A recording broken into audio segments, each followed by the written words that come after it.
दोनों हाथ गोद में रखें और उस सविता देवता जिन्होंने हम सबको पोषण दिया, आहार दिया, हम सबको प्राण दिया, प्रसविता सविता, प्रसव करने के कारण, डिलीवरी होने करने के कारण, आपने सुना होगा कि प्रसव काल में नारी प्रसव करती है, बालक को, बच्चे को जन्म देती है। तो ब्रह्मांड का प्रसव सविता के माध्यम से हुआ।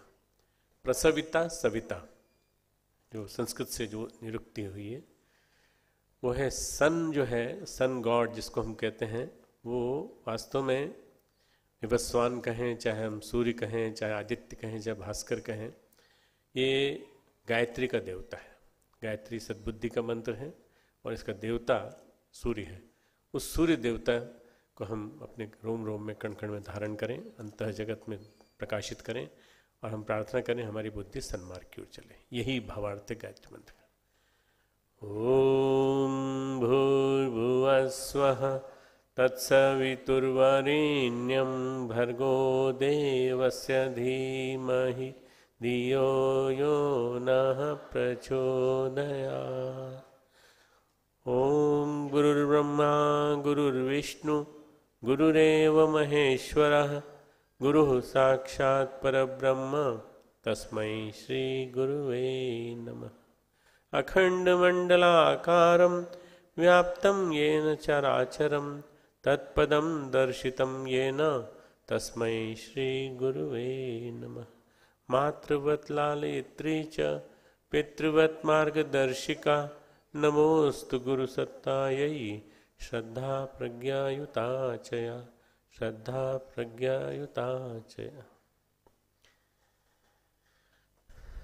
परम पूज्य गुरुदेव, परमन्य माता जी और संत टुकड़े जी महाराज की सूक्ष्म उपस्थिति में यहाँ मंच पर विराजमान बड़ी बड़ी विभूतियाँ हैं। Doctor VS. सबकाल साहब, डॉक्टर एस.आर. वाटे साहब, मदन नानाटी जी, यंकी जी, डॉक्टर हजारे, शरद पारदी जी भाई साहब, और आज इस मंच का बड़ी कुशलतापूर्वक संचालन कर रहे हैं श्री महेश तिवारी जी, और ऐसे कई जो नहीं आ पाए या जो अनुपस्थित हैं परंतु इस मंच से जुड़े हुए हैं। हमारे इस अध्यात्म और विज्ञान का जो समन्वय वाला मंच हमने बनाया है, जो पिछले करीब 16 साल से काम कर रहा है, इसके जो सदस्य रहे हैं या भूतपूर्व सदस्य रहे हैं। भाइयों एवं बहनों, मैं अपना उद्बोधन आरंभ करूं इसके पहले मैं बताना चाहता हूं कि 4 महापुरुषों को भी याद करने का दिन है आज का दिन। एक संत टुकड़ो जी महाराज, राष्ट्र संत टुकड़ो जी, जिन्होंने विज्ञान और अध्यात्म की दिशा में कुछ काम किया है, राष्ट्र संत टुकड़ो जी महाराज। दूसरे विनोबा भावे, तीसरे स्वामी विवेकानंद और चौथे मेरे गुरुदेव पंडित श्री राम शर्मा आचार्य। ये चारों वो महापुरुष हैं जिन्होंने विज्ञान और अध्यात्म दोनों इंसेपरेबल हैं, कभी भी जो अलग नहीं किए जा सकते, और दोनों एक दूसरे के अभिन्न घटक हैं, ये सिद्ध किया सबसे पहली बार। ये जो विज्ञान और अध्यात्म की हम लोग बात करते हैं, कई बार लोगों को लगता है कि ये बात जो की जा रही है वो ये कही जा रही है कि ये जो अध्यात्म के हैं चूँकि उसी क्षेत्र में चले गए इसलिए धर्म की बात कर रहे हैं। धर्म और विज्ञान दोनों का समन्वय नहीं है, विज्ञान और अध्यात्म का समन्वय है। धर्म, राजनीति शास्त्र, अध्यात्म और विज्ञान, ये 4 शक्तियाँ हैं विनोबा भावे के अनुसार। धर्म, अध्यात्म शास्त्र, राजनीति और विज्ञान।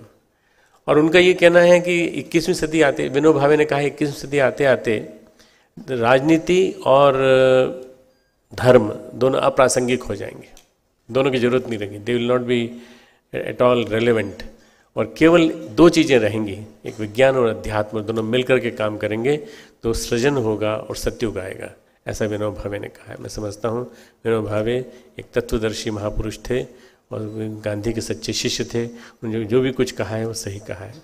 आइए हम चालू करते हैं science and spirituality. Science and spirituality, there are 3 forces working in this universe, material and conscious, जड़ और चेतन, फिजिकल एंड सटल, जो दिखाई पड़ता है विजिबल है, सटलर जो नॉन विजिबल है, इम्परसेप्टिबल है, पर जो सूक्ष्म है, प्रकृति एंड पुरुष, ये इन दोनों का समन्वय है।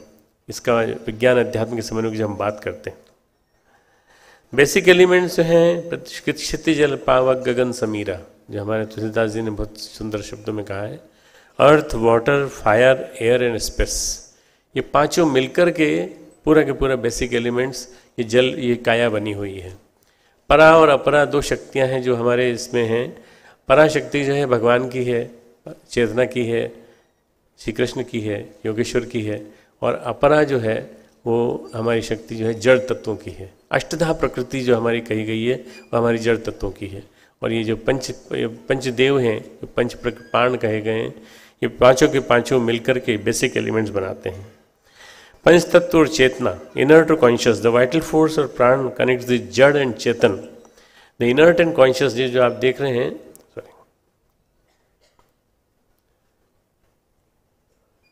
ये जो आप देख रहे हैं, ये unification of these two is necessary for the survival of the universe to come into existence. अगर यूनिवर्स को एग्जिस्टेंस में आना है तो इन दोनों का मिलना जरूरी है। जब शरीर में से प्राण चले जाते हैं तो शरीर को फिर हम क्या कहते हैं, किसी व्यक्ति की का नाम जो है वो नाम नहीं रह जाता, फिर हम कहते हैं डेड बॉडी। डेड बॉडी को जल्दी उठाओ नहीं तो बदबू आने लगेगी, तब हम तुरंत बदल जाते हैं, मोर्चरी लिए जाते हैं, और अच्छे काम किए हैं तो फूल वूल चढ़ाए जाते हैं, माला चढ़ाए जाते हैं, और उसके बाद फिर जल्दी से जल्दी अग्नि चढ़ा दे दी जाती है या गाड़ दिया जाता है। ये इसलिए कि प्राण जैसा इंपॉर्टेंट एलिमेंट चला गया।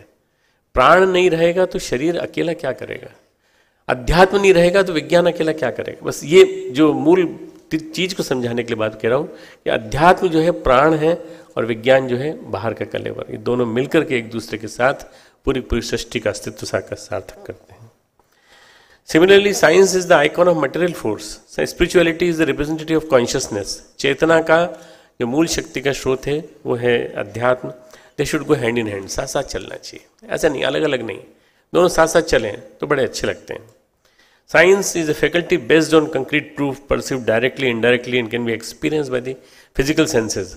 जो हमारी इंद्रियां हैं इनसे जिसे हम महसूस कर सकें वो साइंस है, जिससे हम सुन सकें, देख सकें, कह सकें कि हाँ भाई ये दिखता है।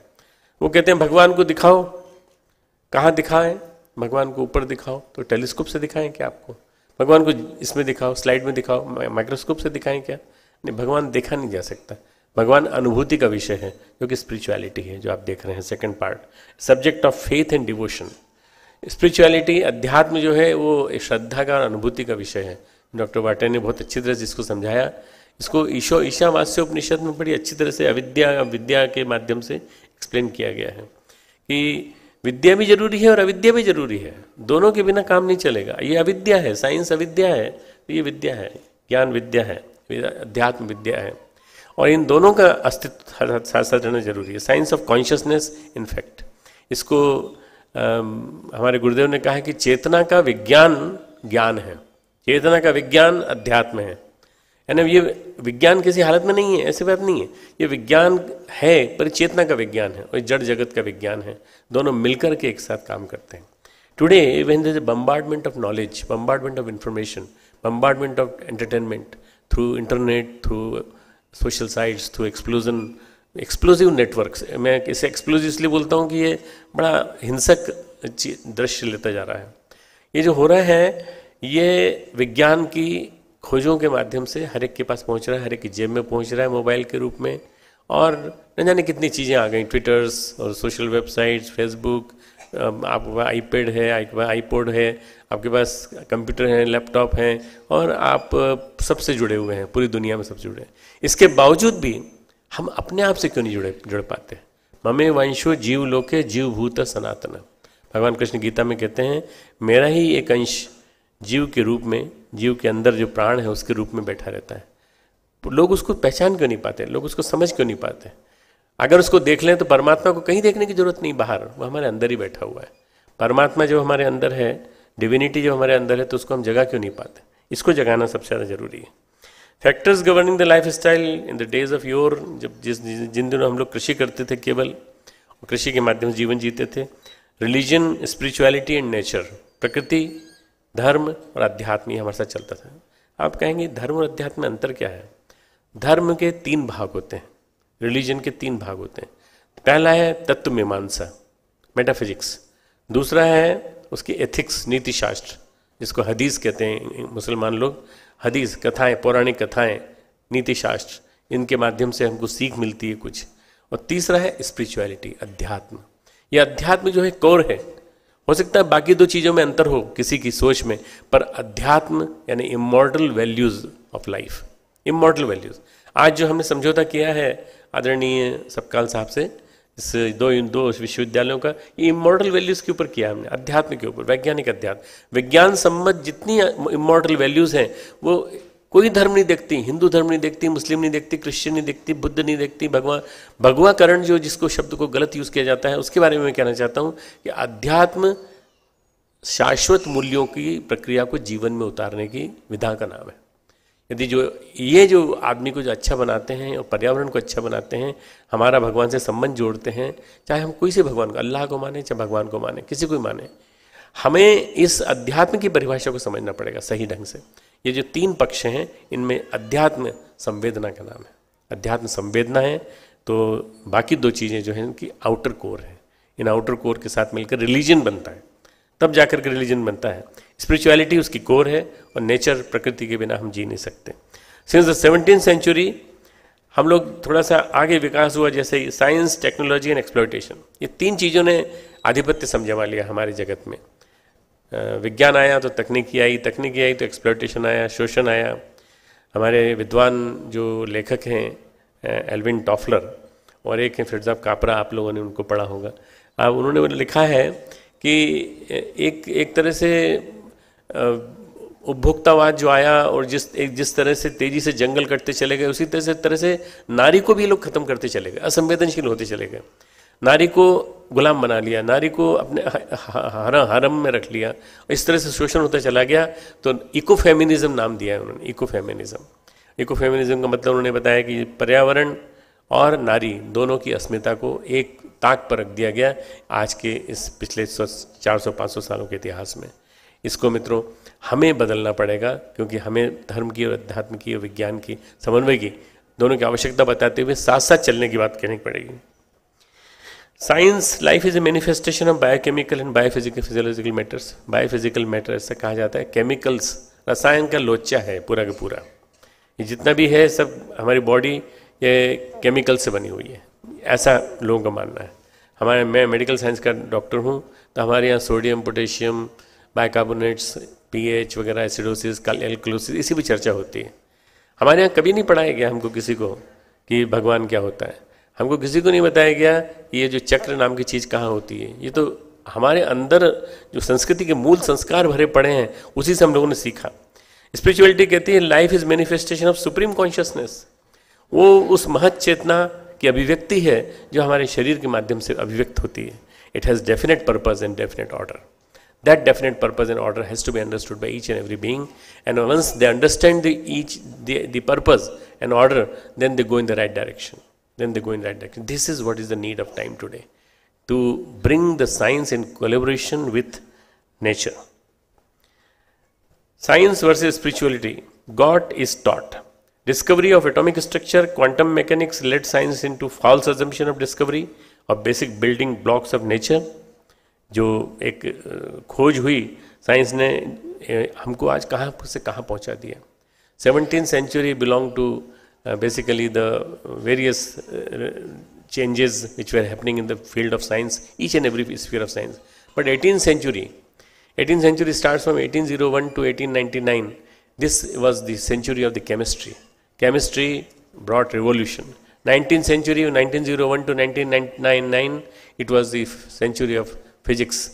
20th सेंचुरी 2001 आगे की जो चल रही है, this is the revolution in the field of biology, biomedical sciences, consciousness, and now the distance healing. आप रेकी की बात सुनते हैं, आप दुनिया भर की प्रेयर हीलिंग की बात सुनते हैं।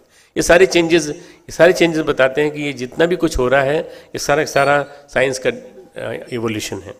Help by psychologist like German philosopher Friedrich Nietzsche, it has been proclaimed that God is dead. He took the shelter of science and said God is dead. भगवान मर चुका है, इसको ढूंढने की कोई जरूरत नहीं है, उसे गहरे दफन कर दिया गया है धरती के नीचे। ये नीत्शे का थॉट था। कई लोगों ने इसे सच भी माना, नास्तिक बन गए। Decline of spirituality, just to prove the superiority of respective religion over other sect, this approach made religion dogmatic. हमारा धर्म जो है वो कर्म कांडात्मक ज़्यादा होता चला गया। हमने विधि को महत्व दिया, बाएं मुंह करके बैठो, दाएं मुंह करके बैठो, इधर ऐसे मुंह करके बैठो, विधि को महत्व दिया, हमने भावना को महत्व नहीं दिया। भावना जो थी वो मूल थी और उसको इलॉजिकल बना दिया, and being cornered bounded itself on the basis of caste, creed and sect. ये हमारे यहाँ हो गया कि ब्राह्मण ही केवल कर सकता और कोई नहीं कर सकता। और ब्राह्मण क्या होते हैं? ब्राह्मण तो वो होते हैं जो ब्राह्मण वंश में जन्म लेते हैं। भगवान कृष्ण गीता में कहते हैं चातुर्वर्ण्यम मया सृष्टम गुण कर्म विभागश, गुण कर्म के विभाग से मैंने 4 वर्ण बनाए हैं। तो फिर ये कहाँ से आ गया? ये कौन सी चीज़ आ गई कि ब्राह्मण आप जन्म से होते हैं? आप जन्मना जायते शूद्र संस्कार चित्ते, संस्कारों से आदमी ब्राह्मण बनता है। आप संस्कार अर्जित करते जाइए, ब्राह्मणत्व तो बढ़ता चला जाएगा। आप संस्कार लूज करते जाइए तो ब्राह्मण सरने में है, ब्राह्मण जाति में जन्मे हैं, पर आप शूद्र बनते चले जाएंगे। बिल्कुल ये एक सुनिश्चित तथ्य है ये पूरी बात। और ये जब समझ में आ जाता है तो आपको समझ में आएगा कि आपके प्रदेश में, महाराष्ट्र में तो बहुत बड़ी क्रांति हुई। कितनी बड़ी क्रांति हुई यहाँ तो, जातिवाद के ऊपर, इसके ऊपर उपजातिवाद, जातिवाद के ऊपर कितना बड़ा रिवोल्यूशन आज से 100-150 साल पहले हो गया, जो कि पूरे देश में नहीं हुआ। अभी भी नॉर्थ इंडिया में, अभी भी सेंट्रल इंडिया में ऐसे कई पॉकेट्स हैं जहाँ जातिवाद के ऊपर राजनीति की जाती है और जातिवाद से के माध्यम से लड़ाई लड़ी जाती है और एक जाति दूसरी जाति को नष्ट करने की कोशिश करती है। एक ही धर्म, हिंदू धर्म, जातिवाद, एक ही धर्म, मुस्लिम धर्म, उसमें भी जातिवाद, उपजातिवाद। मुस्लिम धर्म में बहुत सारी उपजातियाँ हो जाती हैं। मित्रों ये क्या है? अगर हम सही अर्थों में समझें तो स्पिरिचुअलिटी यानी धर्म हमारा गड़बड़ाया है, तो इसी वजह से गड़बड़ाया। Instead of considering the codes of the scriptures as ultimate truth, बाबा वाक्यम प्रमाणम, बाबा का वाक्य है, प्रमाण है, ऐसा न समझ करके यदि रिलीजन ने अपने आप को खोला होता, अपना दिल का सीना खोल करके रख दिया होता, and newer ideas and thoughts, it would have progressed immensely. बहुत प्रोग्रेस हुई होती, पर वो नहीं हुई क्योंकि हम लोगों ने अपने आप को सीमित कर लिया, संकीर्णता के दायरे में बंद कर लिया। एक छोटी सी कहानी सुनाता हूँ जो आइंस्टीन की थ्योरी के अगेंस्ट है बिल्कुल। मेरे गुरुदेव सुनाते थे। एक अंधा था और एक लंगड़ा था। अंधा जो था वो देख नहीं सकता था, जैसा आप जानते हैं, लंगड़ा चल नहीं पाता था। जो अंधा था वो लंगड़े को अपनी अपनी बात सुनाता रहता था जैसे उसके अनुभव थे, और लंगड़ा जो था वो कहता रहता था मैं चल नहीं पाता, परंतु चल पाता तो तुझे बताता, दौड़ करके दिखाता क्या कर सकता हूँ, क्या कर सकता हूँ। ये आपस में बातें कर रहे थे। इतने वहाँ आग लग गई। वहाँ आग लग गई तो दोनों भागने की सोचने लगे, पर अंधा कैसे भागता, क्योंकि वो तो जानता नहीं था किस दिशा में जाना है, which direction he has to go, he doesn't know exactly. Then दोनों सोचते हैं। उसके बाद फिर वो ही कहता है, लंगड़ा ही कहता है, देख मैं देख तो नहीं पा रहा हूँ, पर चल पाऊंगा। तू मेरे कंधे पे बैठ जा, तू मेरे कंधों पे आ जा और मैं तुझे लेके चलूंगा, पर तू मुझे बताते जाना लेफ्ट चलना है कि राइट चलना है, लेफ्ट चलना है कि राइट चलना है, लेफ्ट चलना है कि राइट चलना है। जो लंगड़े ने जो बताया मित्रों, उसके आधार पर पूरा के पूरा एक वो बना, दोनों का युग्म बना, वो दोनों मिलके चले गए। मेरे गुरुदेव लिखते हैं कि आज धर्म को, अध्यात्म को हमने बेड़ियों में बांध करके लंगड़ा बना दिया है और विज्ञान अंधा है, इसलिए जहाँ चाहे वहाँ भागता चला जाता है। अणुबम, न्यूक्लियर बम, परमाणु बम की विभीषिका और जो भी मन में आता है, इन दोनों का समन्वय करना पड़ेगा, एक दूसरे कंधे बिठाना पड़ेगा, तब जा करके धर्म और विज्ञान का समन्वय होगा। ये आध्यात्मिक विज्ञानवाद, वैज्ञानिक अध्यात्मवाद ये है मित्रों। जब तक हम ये नहीं समझेंगे कि दोनों को एक दूसरे का सहारा चाहिए, जब तक हम ये नहीं समझेंगे कि आज की पीढ़ी यहाँ जो बैठी है, यंग जनरेशन जो बैठी है, उसको हम आज की भाषा में नहीं समझाएंगे धर्म को और अध्यात्म को, देववाद को और विभिन्न प्रकार की तीर्थ यात्राओं को, विभिन्न प्रकार की चीज़ों को, तब तक वो नहीं समझेगा। उसको वैज्ञानिक भाषा में समझाना पड़ेगा। तो वैज्ञानिक भाषा, वैज्ञानिक परिवेश और वैज्ञानिक तत्वदर्शन और उसके साथ साथ पूरी जो फिलॉसफी है हमारे धर्म की, कोर उसकी मुलायम हो, संवेदनशील हो, बस तो फिर चलता ही चला जाएगा। Unidimensional approach, our scientific power has outrun our spiritual power. Martin Luther King the great has written that we have guided our missiles and misguided men. हमने अपनी मिसाइल्स को गाइड किया और आदमी को मिसगाइड कर दिया, हमने हिंसा सिखाई है। बहुत बड़े गांधीवादी विचारक Martin Luther king junior. Limitations of science, any reality that can not be proved and measured does not exist. जिस सत्य को आप खोज नहीं सकते वो नहीं है, ऐसा साइंस मानती है। पर soul consciousness, God and other such entities that are not amenable to material studies because they are not objects that can be poked around in a lab are therefore ridiculed or rejected as traditional, superstitious superstitious, सब अंधविश्वास है, सब अंधविश्वास। विज्ञान कहता है, विज्ञान की सीमा है, विज्ञान कहता है जो चीज़ देखी नहीं जा सकती उसको हम विश्वास नहीं करते, I don't believe in this. और अनुभूति का विषय, कोई आप मुझसे कहें कि आप डॉक्टर साहब इतने बड़े महान वैज्ञानिक हैं और आप अध्यात्मवादी, हवा दिखाइए, मैं हवा कैसे दिखा दूं आपको? हवा को मैं अनुभव करा सकता हूं आपको। इस एयर हॉल में एयर कंडीशनिंग है, आप फील कर सकते हैं उसको कि एक कंफर्टेबल टेम्परेचर पे आप बैठे हुए हैं। अब अपनी कार में जाके बैठेंगे और भी ज़्यादा ठंडी होगी, फिर आप अपने घर जाएंगे, हो सकता है आपके घर में एयर कंडीशनिंग हो या नहीं हो तो पंखे के नीचे बैठ जाइए, आप पवन को अनुभव करिए। अनुभव कर सकते हैं पर आप देख नहीं सकते। तो इसलिए हर चीज देखी जाए या हर चीज सुनी जाए इंद्रियों के माध्यम से, वो नहीं है। अध्यात्म इंद्रियातीत अनुभव है, beyond the perception, beyond the percepts. ये अगर समझ में आ जाए तो फिर आपको अध्यात्म की इतनी सारी निराले चमत्कार और जिंदगी है वो समझ में आ जाएगी, अध्यात्म का महत्व समझ में आ जाएगा, अध्यात्मविदों की बात समझ में आ जाएगी कि क्या बोलते हैं और क्यों बोलते हैं ऐसा। Limitations of science by taking physical material world to the sum total of reality, science has limited itself to studying the tip of the cosmic iceberg। एक छोटा जो हिमखंड होता है, शिलाखंड, उसके ऊपर छोटा सा हिस्सा, उसी को पकड़ लिया उसने, कहता है यही सब कुछ है। अरे नीचे भी इसका कुछ है। आपने वो हाथी वाली कहानी सुनी होगी, 5 अंधे थे और किसी ने एक सूंड पकड़ ली, एक ने चारों ने 4 अलग अलग पैरों पे हाथ रख लिया और कहा ये ऐसा होता है, ये अपने अपने हिसाब से जिसने परस्यू किया। ये आज का धर्म इसी प्रकार का हो गया है, हमें थोड़ा सा इस बारे में सोचना पड़ेगा। स्वामी विवेकानंद ने कहा, study of Greeks was the outer infinite while that of the Aryans was the inner infinite. One studied the macrocosm and the other studied the macrocosm. ये हमको समझना पड़ेगा। मैक्रोकॉस्म को विज्ञान ने पढ़ा है तो मैक्रोकॉस्म को अध्यात्म ने पढ़ा है, और दोनों के बिना, समग्रता के बिना ये नहीं हो सकता। और आपको मैं याद दिला दूं, स्वामी विवेकानंद ने जो अपनी अल्मोड़ा यात्रा की थी, उस अल्मोड़ा की यात्रा में 3 दिन तक समाधि में रहे थे। काकड़ी घाट करके एक जगह है वहाँ पर अल्मोड़ा के नज़दीक, और उन्होंने वहाँ देखा, उन्होंने पाया कि माइक्रोकॉस्म और मैक्रोकॉस्म का रहस्य क्या है। 3 दिन के बाद अपने शिष्य, अपने भाई, डिसाइपल, ब्रदर अखंडानंद जी से कहते हैं, मैंने आज वो रहस्य पा लिया जिसका मैं इतने दिनों से खोज रहा था, जो ठाकुर बताते थे, माइक्रोकॉस्म और मैक्रोकॉस्म क्या है। मित्रों, हमें भी समझना पड़ेगा कि ये क्या है। धर्म, मैंने जैसा बताया आपको, metaphysics, ethics, spirituality, the same is the repeated. अध्यात्म क्या है? अध्यात्म इज द साइंस और refinement of consciousness. It starts with contemplation of divinity with in. अपने अंदर के देवत्व पर ध्यान केंद्रित करिए, उसको बढ़ाने की कोशिश करिए और उसको एनहांस करिए। सेल्फ रिस्ट्रेंट, अपने ऊपर कंट्रोल, अपना आत्मसंयम, सेल्फ डिसिप्लिन, योग जो है आप जानते हैं, अथ योगानुशासन, जीवन को डिसिप्लिन करने की प्रक्रिया का नाम योग है।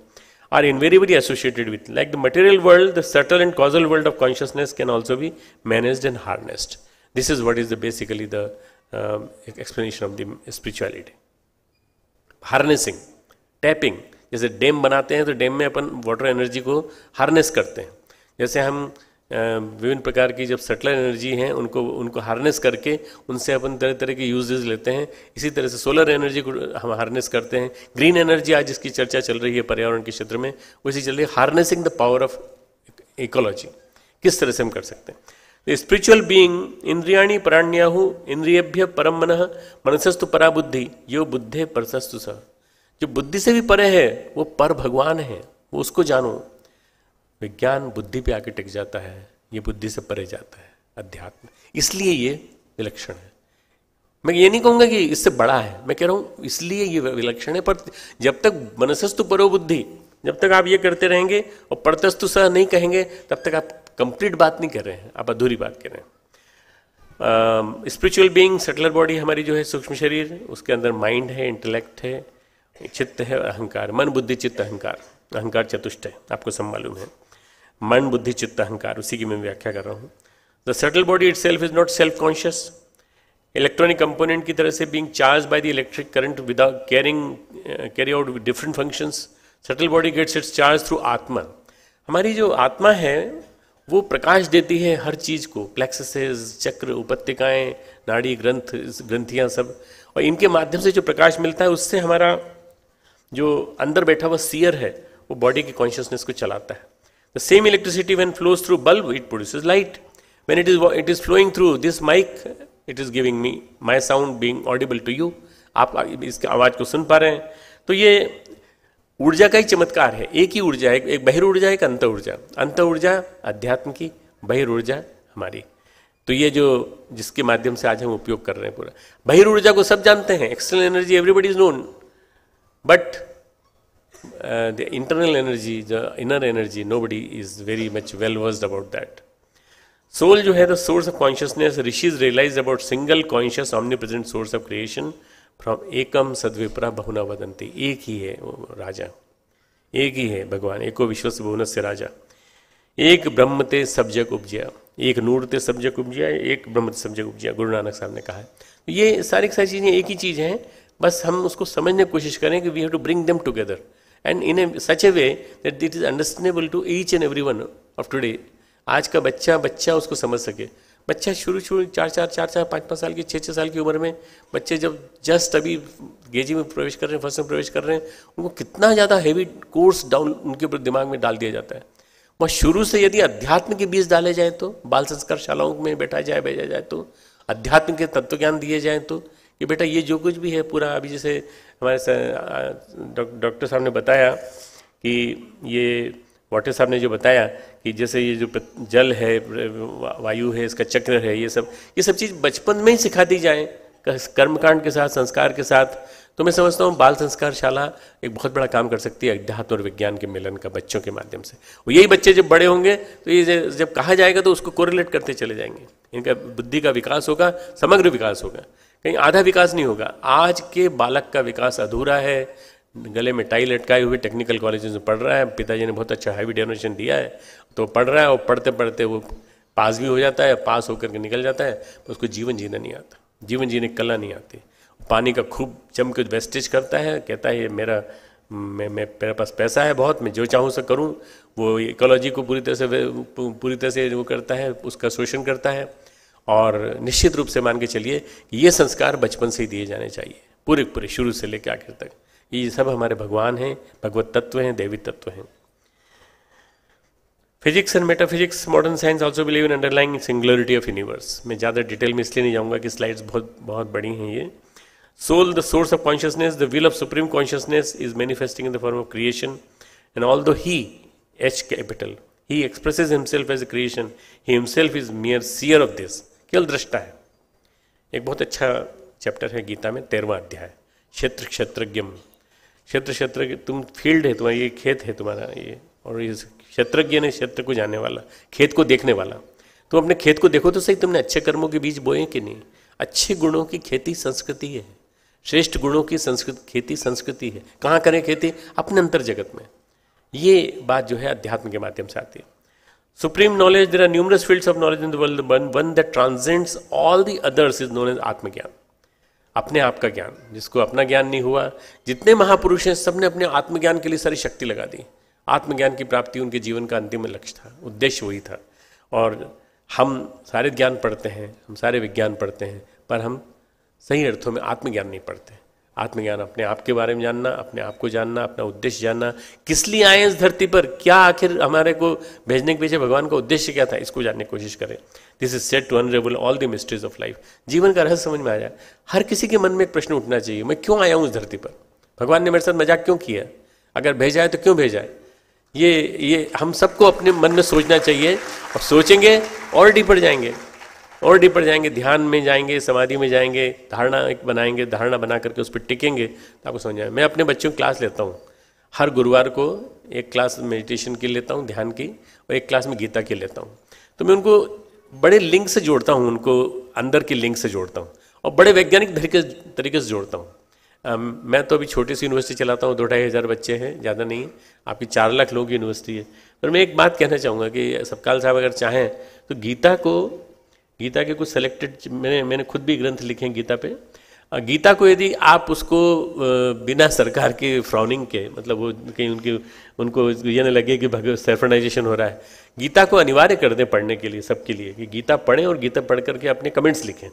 लेट एवरीबडी राइट इट, मुस्लिम को लिखने दीजिए, इसको भी लिखने दीजिए, और अपने को बाकी कोई पैरेलल कोई ग्रंथ देने की जरूरत नहीं। गीता जो है बियॉन्ड ऑल रिलीजन है, एक भगवान की वाणी है, परमात्मा ने अपने परमात्मा स्वरूप में आके कही है। गीता में सब प्रश्नों का जवाब है। मैंने गीता में देखा है कि मैंने गीता के माध्यम से मैंने इतना सीखा है कि अपने जीवन को मैं बदलने में और जीवन के बदलाव को लोगों तक ट्रांसमिट करने में मैं बहुत सफल हुआ हूँ। युवा शक्ति को आज सबसे ज़्यादा जरूरत है अर्जुन बनने की, और अर्जुन को जरूरत है सबसे ज़्यादा श्री कृष्ण की। श्री कृष्ण कौन है? परमात्मने नमः, ओम श्री परमात्मने नमः। और श्रीमद् भगवत गीता सु, उपनिषद सु, ब्रह्म विद्यायाम, योग शास्त्र। किन चीज़ों की जरूरत है? दुनिया में दो ही चीज़ों की जरूरत है, ब्रह्म विद्या और योग शास्त्र। ये दोनों चीज़ें उसमें सिखाई गई हैं और बहुत बढ़िया ढंग से सिखाई गई। एक भी श्लोक ऐसा नहीं कि उसको उठा के यहाँ से यहाँ रख दें, सब अपनी जगह सही है। So there are numerous fields of knowledge, but the Atmagyan is lacking. This is said to unravel all the mysteries of life. Development of science, mankind has found great sources of power such as electricity, magnetism. विज्ञान की कृपा से आज हमारे पास बिजली है, magnetism है और एटॉमिक एनर्जी है। एटॉमिक एनर्जी आपको मालूम है कि तमिलनाडु में एक स्थान पे हम बना रहे हैं एटॉमिक एनर्जी का प्लांट। कितनी ज़्यादा उसके पीछे राजनीति हो रही है, कितनी ज़्यादा लड़ाई हो रही है। पर उधर देखिए जापान को, देखिए जापान ने धीरे धीरे करके अपने सारे प्लांट्स बंद कर दिए, और लास्ट प्लांट भी अभी एक वीक पहले उन्होंने क्लोज कर दिया। पर ये एनर्जी कंस्ट्रक्टिव भी हो सकती है। इसको किसी ने सोचा होता तो कंस्ट्रक्टिव ही उपयोग किया होता, पर डिस्ट्रक्टिव उपयोग हो रहा है, हम मैनेज नहीं कर पा रहे हैं। ये जो अपने अंदर की शक्ति को मैनेज करना है, ये ऋषि जानते थे। अपनी आत्मा का अमृत वो बढ़ाना जानते थे, कैसे बनाना है। टुवर्ड्स स्पिरिचुअल डेवलपमेंट, यदि बॉडी को यदि घर बनाना है, टेम्पल ऑफ द सोल, तो it is both proper and necessary to look after its health, cleanliness and maintenance. ये हमारा यम नियम बताता है। However one must never identify exclusively with that body. हमको ये नहीं सोचना चाहिए कि हम यहाँ रह रहे हैं। आत्मा पथिक, शरीर सराय। आत्मा क्या है? रेजिडेंट नहीं है। आत्मा केवल थोड़ी दिन के लिए विश्राम करने के लिए आई है यहाँ पर, इस शरीर में। हम शरीर का ध्यान रखते रखते इतना भूल गए हैं आत्मा को कि आत्मा की याद ही नहीं रहती हमको। शरीर के 1.5 किलो वजन का मेकअप होता जाता है, और दुनिया भर के वो प्रयास किए जाते हैं। पुरुषों के ब्यूटी पार्लर बन गए जगह जगह, अगर आप देखें तो। मेरे को ये समझ में नहीं आता कि ये कहाँ जा रहे हैं हम लोग। अपने को, आप शरीर को सब कुछ मान बैठे हैं, तो इसीलिए सब कुछ गड़बड़ा गया है। देहवादी, जो आपने बहुत अच्छा उदाहरण दिया था विरोचन का, और इंद्र जो थे उन्होंने तत्व को समझ लिया, विरोचन ने देहवादी मानसिकता को समझा, तो ब्रह्मा ने उनको इस प्रशिक्षण दिया। हम लोग इसको रेजिडेंस ये माने कि हमको थोड़े दिन के लिए मिला है, इसको जरा सही ठीक ठाक रखें, सही रखें। मशीन सही रहनी चाहिए। मशीन गड़बड़ हो जाएगी तो दिक्कत हो जाएगी। मशीन ठीक ठाक, थोड़ी मशीन में गड़बड़ी हर जगह हो जाती है। स्क्रू ढीला हो जाता है, कभी टायर फट जाता है, कभी क्या हो जाता है। तो ऐसे कभी कभी किसी डॉक्टर के यहाँ जाना पड़े, कोई दिक्कत नहीं है। पर ऐसा जीवन नहीं जीना कि जिस जीवन में आत्मा का ध्यान रखते रखते शरीर को ही भूल गए पूरा। शरीर को भी ध्यान रखो और मन का भी ध्यान रखो, आत्मा का भी ध्यान रखो, तो आप बिल्कुल सही ढंग से प्रगति करते हुए आगे बढ़ते चले जाएंगे। Towards spiritual development, next step consist of realising, harnessing the inner potential and broadening our horizon. क्षितिज बढ़ाइए, ज्ञान का क्षितिज बढ़ाइए। ज्ञान अनंत है, अनंत है। इतना अनंत ज्ञान है कि इसको जानने के लिए हजारों जन्म लेना पड़े तब भी नहीं जान पाएंगे हम लोग। तो हम क्या करें कि हम भगवान का आनंद लेने के लिए, नेवर एंडिंग ब्लिस, उस आनंद को अनुभव करने के लिए अपने जीवन में फील करें भगवान को, और उसके लिए हम प्रार्थना करें कि भगवान हमें शक्ति दें। सच्चिदानंद भगवान का सही नाम है। सत्य यानी एवर एग्जिस्टिंग, ऑमनी प्रेजेंट। चित यानी चेतन, being aware, and anand means permanent state of bliss. सच्चिदानंद ईश्वर का सही स्वरूप ये है, और ईश्वर के सही रूप को जाने बिना आप केवल विज्ञान के साधनों से कैसे जाएंगे? आप कहाँ जाएंगे? Word Tattva-drishti used by rishis explains the underlying oneness behind the seemingly varied objects of this universe. What separates the Atman self from Paramatman is nothing but the sheaths of man. हमारा ये जो मनुष्य का पर्दा है ना, जो काया का झीना पर्दा, आवरण, यही एकमात्र एक कारण है बस। गायत्री महामंत्र हमारे सही अर्थों में कहा जाए तो उस महाशक्ति के माध्यम से, गायत्री महामंत्र की शक्ति के माध्यम से हम अपने आप को उस परम सत्ता के साथ जोड़ने का प्रयास करते हैं। ओम यानी होलनेस, कंप्लीटनेस। भू यानी embodiment of vital spiritual energy, प्राण। भुव यानी डिस्ट्रॉयर ऑफ सफरिंग, प्राणनाशक। स्व यानी एम्बॉडीमेंट ऑफ हैप्पीनेस, प्रसन्नता देने वाला। तत् यानी दैट। सवितुः bright illuminous like the sun. वरेण्यम best, most exalted, most ideal. जो आप अपनी लड़की के लिए लड़का पसंद करेंगे तो श्रेष्ठ पसंद करेंगे, इसीलिए वर कहा जाता है उसको। जिसका वर्ण किया जा सके, जो वरेण्यम हो, उसी को वर कहते हैं। और वो आप अपने घर की लड़की के लिए चुनते हैं। हर कोई नहीं सड़क पे आते जाते, हर किसी को नहीं उठा लेते आप। वरेण्यम यानी सबसे श्रेष्ठ, उस सबसे श्रेष्ठ को जीवन में धारण करिए। भर्गो, डिस्ट्रॉयर ऑफ सिन, जो कि पाप नाशक है, पापों को भून देता है। जो कि डिवाइन है, देवत्व से भरा पूरा है, जो धीमहि है, मैं इम्बाइब, हम उसको धारण करते हैं, मैं इम्बाइब धारण करते हैं। मैंने दुपट्टा पहन रखा है पर ये केवल पहनना हुआ, पर जब मैं गुणों को अपने जीवन में धारण कर लेता हूँ तो बोलने लगते हैं मेरे शरीर से, मेरे आचरण से, मेरे कर्तव्य से, मेरे कर्तृत्व से। ये सब चीज़ें जो है दिखाई पड़नी चाहिए। तो क्या होगा, धियः इंटेलेक्ट, यो यानी हु, न यानी अवर्स, प्रचोदयात में इंस्पायर, जो हमारी बुद्धि को सही आचरण की ओर, सही दिशा में ले जाने की ओर बढ़ाए। ये गायत्री मंत्र का है।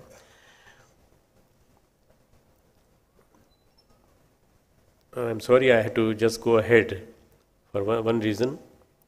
Dawn of new age, science has unwittingly or God willingly helped spiritually emerge from the dogmatic medieval existence. Spirituality धीरे धीरे बढ़ के विज्ञान के उसमें से उठ करके ऊपर आ रही है, और new age of synthesis of the science and scientific spirituality.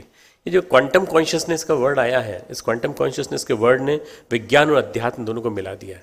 और lately all scientist have been talking, चाहे उनका नाम हॉपकिंस हो, चाहे उनका नाम आइंस्टाइन हो, सब ने कहा है कि एक समय आएगा जब विज्ञान खत्म हो जाएगा तो उसके बाद ज्ञान चालू होगा, अध्यात्म चालू होगा। हर एक आदमी इस बात पे कह रहा है। मेरे गुरुदेव ने new age of synthesis of scientific spirituality 3 aspect बताए: scientific investigations, paranormal attainments, realisation of ultimate truth, and ultimately the Brahmavarchas research institute was established to explore the possibilities of this. इन संभावनाओं को प्रत्यक्षीकरण करने के लिए उन्होंने एक सेंटर बनाया। कोई इसलिए नहीं कि भगवान दिखाएंगे हम यहाँ, पर भगवत तत्व को जीवन में उतारने से हमारे जीवन में परिवर्तन कैसे आता है, हम बदलते कैसे हैं, हम कैसे आमूलचूल परिवर्तन आ जाता है। Institute dedicated for intercommunion of science and spirituality, बहुत बढ़िया वर्ड है इंटरकम्युनियन, एक दूसरे पे डिपेंडेंट, अन्योन्याश्रित संबंध, एक दूसरे के ऊपर डिपेंडेंट।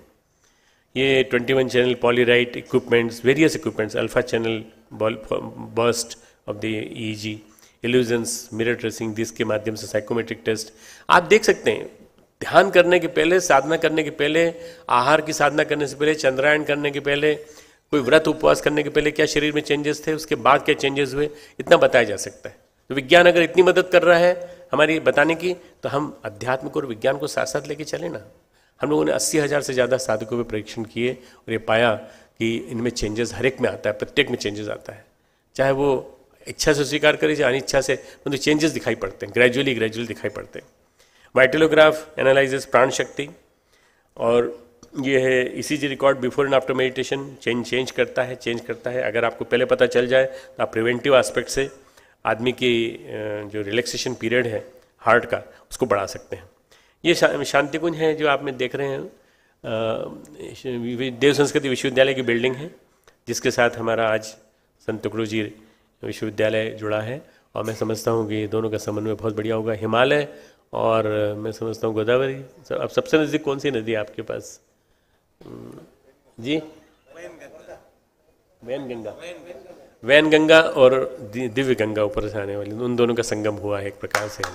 ये एक बहुत बड़ा विलक्षण संयोग है। ये देव संस्कृति विश्वविद्यालय का विहंगम दृश्य है। इसमें बहुत सारी चीज़ें नई हैं जो अब आ गई हैं, और मैं बड़े प्राउडली एक बात कहना चाहता हूँ कि इसके पीछे सबसे बड़ी जो इंटेलेक्ट लगी हुई है वो हमारे नागपुर की है। हमारे शरद पारधी जी भाई साहब ने सारे कंस्ट्रक्शन इन्हीं के मार्गदर्शन में पूरे हुए हैं, और आर्किटेक्ट भी ये हैं, मैनेजर भी ये हैं, और पूरी व्यवस्था का देखरेख करने के अलावा आध्यात्मिक अपना जो नेतृत्व है वो भी देते हैं। और उसके बाद आपके बाद आपका बेटा भी तैयार हो रहा है, वो भी समय समय पे हमको अपने फीडबैक देता रहता है। तो ये बहुत बढ़िया बात है। यूनिवर्सिटी ऑफ इंडियन कल्चर, संस्कृति का भी विश्वविद्यालय हो सकता है, इसको देखने के लिए दूर दूर से लोग आते हैं। Serenity and vibrance of the atmosphere is such that if you come there you will definitely be hypnotised, mesmerised, as the word was used by doctor Hazare. This is because of the ecology, green ecology जो हमने maintain की है। हम वहाँ सब तरह की शिक्षण देते हैं, सोशल एजुकेशन, बाहर जाके क्या काम करना है हम देते हैं उनको, इंटर्नशिप की ट्रेनिंग देते हैं। इंटर्नशिप 3 महीने तक हम उनको फील्ड में भेजते हैं, बच्चों को फेस करना सिखाते हैं, मासेस को फेस करो, जवाब दो उनको अध्यात्म के बारे में और विज्ञान के बारे में और अपनी फील्ड के बारे में जो तुमने सीखी। ये बिल्डिंग का छोटा सा व्यू है जो हमारे दोनों के तालमेल का जो हस्ताक्षर हुआ है उस पर बना हुआ है। ये बीच में महाकाल का मंदिर है जो हमारी मेन बिल्डिंग के सामने बना हुआ है, और एस्टिमेटेड बजट इसका लगभग एक देव संस्कृति यूनिवर्सिटी में हम लोगों ने अभी तक 70 करोड़ रुपए खर्च किए हैं। पर ऐसा अंदाज है कि 200 करोड़ रुपए के खर्च के माध्यम से ये पूरा पूरा विलक्षण विराट रूप ले पाएगा। और मैं कोशिश कर रहा हूँ गवर्नमेंट ऑफ इंडिया के माध्यम से और यूजीसी के माध्यम से, सुप्रीम कोर्ट के माध्यम से अपनी अर्जी दाखिल करके और लाखों लोगों का सहयोग लेकर के कि देव संस्कृति विश्वविद्यालय पूरे भारत में मान्य हो। पूरे भारत में, मैं जानता हूँ प्राइवेट यूनिवर्सिटी है, पर इतने सीमित रिसोर्सेज में कैसे चालू किया हम ही जानते हैं। पर चूंकि अन्य प्राइवेट यूनिवर्सिटीज़ ने बड़ा मिसयूज़ किया है, इसलिए इसको एक लॉ बना दिया गया है। पर लॉ अगर सबके हित में न हो, अगर हित में आ जाए तो कितना अच्छा होगा, इसलिए ज़रूरी है। मेरे गुरुदेव ने बहुत सारा साहित्य लिखा है जीवन भर में, अपने वजन से भी ज़्यादा, लगभग कई गुना वजन का साहित्य उन्होंने लिखा। 70 वॉल्यूम्स लिखे हैं और 3000 किताबें उनकी लिखी हुई हैं। Spiritual development in modern age, the darkness of ignorance can be dispelled by light of knowledge, the knowledge of real self, which is potentially divine and is a part of cosmic consciousness, pure bliss and eternal. Towards spiritual development, जब हम आध्यात्मिक प्रगति को जाते हैं तो refinement of thoughts and sentiments, हमारी भावनाएं शोधित होती जाए। सबसे पहला चरण जो है भाव शुद्धि, अध्यात्म के क्षेत्र में प्रगति का। भाव शुद्धि होते ही मन बदल जाता है, बुद्धि बदल जाती है, विचार बदल जाते हैं, काम वासना प्रवेश नहीं करती, फिर हमको सबके प्रति मातृत्व का भाव, सबके प्रति श्रेष्ठता का भाव आने लगता है। और टुवर्ड्स स्पिरिचुअल डेवलपमेंट कर्म योग, ज्ञान योग, भक्ति योग, रिवार्ड्स ये है कि one doesn't become unduly influenced by the routine ups and down of the life. जो आज जीवन में उतार चढ़ाव आते रहते हैं उनसे घबराता नहीं है और आर्ट ऑफ लिविंग सीखने लगता है। नोबल आर्ट ऑफ लिविंग है जीवन जीना। किसी संस्था का काम नहीं है ये, बल्कि हर व्यक्ति का काम है जीना, जीवन जीना सीखना। बड़े बड़े डॉक्टर बन जाते हैं, इंजीनियर बन जाते हैं, कलेक्टर बन जाते हैं, और इंजीनियर बन कर के भी क्या करते हैं। अब देखिए स्थिति आज की कि बड़े बड़े पढ़े लिखे लोग कितने बड़े बड़े गोरख धंधे कर रहे हैं। जीवन जीना नहीं आता, थोड़ी सी बात में स्ट्रेस में चले जाते हैं, स्ट्रेस मैनेज करना नहीं आता, टाइम मैनेज करना नहीं आता। ये सारी चीज़ें कैसे सीखें। Rewards of self realisation, scientific spirituality, the religion of 21st century. विज्ञान की सारी जिज्ञासाएं केवल एनर्जी या शक्ति के आयाम को लेकर ही हैं। चेतना या ज्ञान का आयाम विज्ञान की परिधि से बाहर है। मैं आपको बता रहा हूँ, अपनी चरम सीमा पर पहुंचकर विज्ञान और अध्यात्म एक हो जाएंगे। ये विकास हो रहा है, एवोल्यूशन हो रहा है। विज्ञान अध्यात्म से विकसित है ही, विज्ञान विकसित हो रहा है, दोनों मिलकर एक हो जाएंगे। यथार्थ और चेतन जगत की मूलता एकता स्थापित हो जाएगी, दोनों मिल जाएंगे, प्रत्यक्ष और परोक्ष दोनों मिलकर के एक हो जाएंगे। ये प्रखर प्रज्ञा सल श्रद्धा हमारे पूज्य गुरुदेव की समाधि है और यहीं पर परम पूज्य गुरुदेव के रेलिक्स स्थापित हैं। ये जो आप देख रहे हैं ये परम पूज्य हमारे शांति कुंज का विहंगम दृश्य है। शांति कुंज का भी जो कंस्ट्रक्शन हुआ है लगभग 60 to 70% construction has been done by Sharad Parde ji भाई साहब। Credit goes to him. Shantikunj इतना बड़ा करीब टोटल मिला के 250 एकड़ की भूमि में ये बना है। एक लास्ट स्लाइड मेरी। The world is getting ready for a big change. विश्व एक परिवर्तन के लिए तैयार है और वो परिवर्तन की वेला आ गई है। जिससे मैंने कहा था कि विनोबा ने कहा था, विनायक नरहरि भावे, इनका जन्म यहीं महाराष्ट्र में हुआ था। मित्रों, उन्होंने एक बहुत अच्छी बात कही है कि धर्म और राजनीति ये अप्रासंगिक हो जाएंगे और विज्ञान और अध्यात्म केवल ये जिंदा रहेंगे। बस अब ये जब जिंदा रहेंगे, राजनीति यानी वो कहते हैं, विनोबा भावे कहते हैं शून्य नीति। आज राजनीति क्या जन्म दे रही है, आप देख रहे हैं किस कल्चर को जन्म दे रही है। बिल्कुल एक तरह से गुंडा कल्चर या जो भी कहा जाए, करप्ट कल्चर को जन्म दे रही है। और बच्चे ये जो है इस राजनीति को देख करके, जैसे इसके प्रेजेंटेशन जब चैनल पे देखते होंगे तो क्या सोचते होंगे राजनीति के बारे में, राजनीतिज्ञों के बारे में। इसके बदले लोकनीति शब्द बाबा ने दिया, विनोबा भावे ने दिया। लोकनीति यानी देवतार शास्त्र, वो कहते हैं देवताओं का शास्त्र। सत्ता एक एक करके लोगों के हाथ में आए। लोकनीति नीचे से ऊपर जाने की प्रक्रिया, राजनीति ऊपर से नीचे जाने की प्रक्रिया। राजनीति आज राजनीति ने जो तहस नहस किया है उसका स्थान कौन ले लेगा। विनोबा भावे कहते हैं राजनीति हट जाएगी और धर्म जो है, जो डॉगमेटिक हो गया है, कर्मकांडी हो गया है, वो हट जाएगा। अब लोग जो है राजनीति से अलग हटकर अध्यात्म का सहारा लेंगे और लोग धर्म से अलग हट करके विज्ञान का सहारा लेंगे। विज्ञान और अध्यात्म दोनों मिलकर के एक नया स्वरूप बनाएंगे जो आने वाले दिनों में पूरे के पूरे हमारे विश्व मानवता के लिए एक धर्म होगा। आने वाला युवा बहुत ही गर्व के साथ कह सकेगा कि मैं धर्म का ABC भी जानता हूँ, अध्यात्म का भी ABC जानता हूँ। आने वाला युवा ये कहेगा कि मैं भले ही कपड़े पैंट और शर्ट पहना हूँ, जीन्स और शर्ट पहना हूँ, परंतु मेरे अंदर जो है निवास करती है आत्मा, वैज्ञानिक अध्यात्मवाद की आत्मा निवास करती है। कोई ज़रूरी नहीं कि हर एक को मेरी तरह धोती कुर्ता पहनना पड़े। मंदिर जाने के लिए, मस्जिद जाने के लिए, चर्च जाने के लिए, गिरजाघर जाने के लिए कोई नियम किसी के लिए नहीं है। पुरी के मंदिर में घुसने के लिए किसी को ये जरूरी नहीं कि आप हिंदू ही होना जरूरी है। आप जो भी हो, हर एक के लिए जाने के लिए परमिशन होनी चाहिए। जैसे वेटिकन में परमिशन है और जैसे हर जगह परमिशन है, ऐसा होना चाहिए। हम लोगों को, भारत को उसमें लीड लेना पड़ेगी। मैं समझता हूँ समय आ गया है बदलाव का। इस बदलाव को करने के लिए बहुत ज़्यादा जरूरी है। Big change, will you participate? मैं कहना चाहता हूँ, विल यू पार्टिसिपेट? क्या आप साथ देंगे? तो नागपुर से शुरुआत हुई थी वैज्ञानिक अध्यात्मवाद की। मुझे पूरी उम्मीद है कि हम लोग शुरुआत कर सकेंगे। युवाओं के लिए कुछ प्रेजेंटेशन मैंने तैयार किया था, परंतु अब मैं समझता हूँ कि शायद बहुत देर हो चुकी है हमारे इसमें, तो मैं अब यहीं इसको समाप्त करता हूँ। और युवाओं के लिए मैं एक ही शब्द कहना चाहता हूँ कि वे सबके सामने अपने अपने अंतर जगत को वैज्ञानिक अध्यात्मवाद से ओतप्रोत करके बताने की कोशिश करें। उनको आज सारे समाज में रचनात्मक गतिविधियां जो चल रही हैं उनमें भागीदारी करने की संभावना है। उनको देखते हुए बहुत सारे काम करने हैं।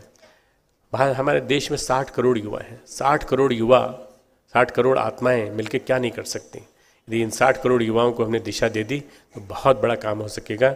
ये 60 करोड़ युवाओं को दिशा देने का काम हम लोगों का है, अनुभवी लोगों का है, जिन लोगों ने अनुभव के माध्यम से जीवन जिया है। हम यदि इन युवाओं को खड़ा कर दें, जमाना बदल जाएगा। नौजवानों उठो, वक्त ये कह रहा, खुद को बदलो, जमाना बदल जाएगा। खुद को बदलो, जमाना बदल जाएगा। नमस्कार, धन्यवाद।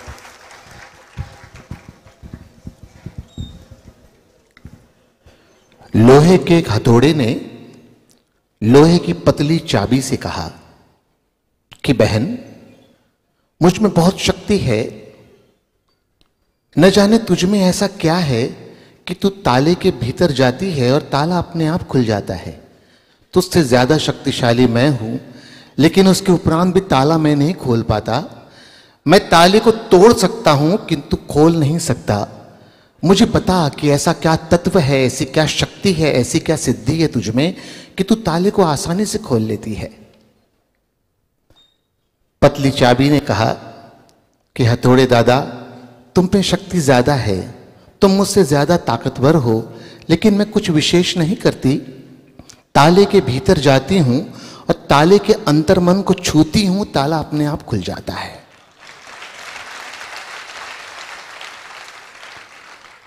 हमारे अंतर्मन के ताले को आधुनिकता के ज्ञान के साथ खोलने का काम कर रहे थे डॉक्टर प्रणव पंड्या। मुझे लगता है कि नागपुर में आज देशपांडे सभागृह में 3 विभूतियों का, 3 प्रभूतियों का संगम हुआ है इस मंच पर। जिस यूनिवर्सिटी से मैं पढ़ा हूं, आप में से कई लोग पढ़े हैं, वो है उस काल की नागपुर यूनिवर्सिटी और आज की राष्ट्र संत तुकडोजी महाराज विश्वविद्यालय यूनिवर्सिटी। उसके बड़े आदरणीय वाइस चांसलर माननीय सपकाल जी, जिन्होंने पर्यावरण में ईश्वरत्व में मानव को क्या करना चाहिए, ये बड़ा अच्छा बोध ज्ञान दिया। ऐसे डॉक्टर वटे साहब और डॉक्टर प्रणव पंड्या, ये 3 विभूतियां इस मंच पर एक साथ आई है हमारी आंखें खोलने के लिए, हमें चेतनामयी बनाने के लिए। तो हमारा एक दायित्व बनता है कि हम अपने अपने स्थान पर खड़े होकर, जिसे हम अंग्रेजी में स्टैंडिंग ओवेशन कहते हैं, केवल 3 विभूतियां बैठी रहेगी, शेष हम खड़े रहकर इनके सम्मान में बड़े अंतर्भाव के साथ तालियों से इनका सम्मान करेंगे।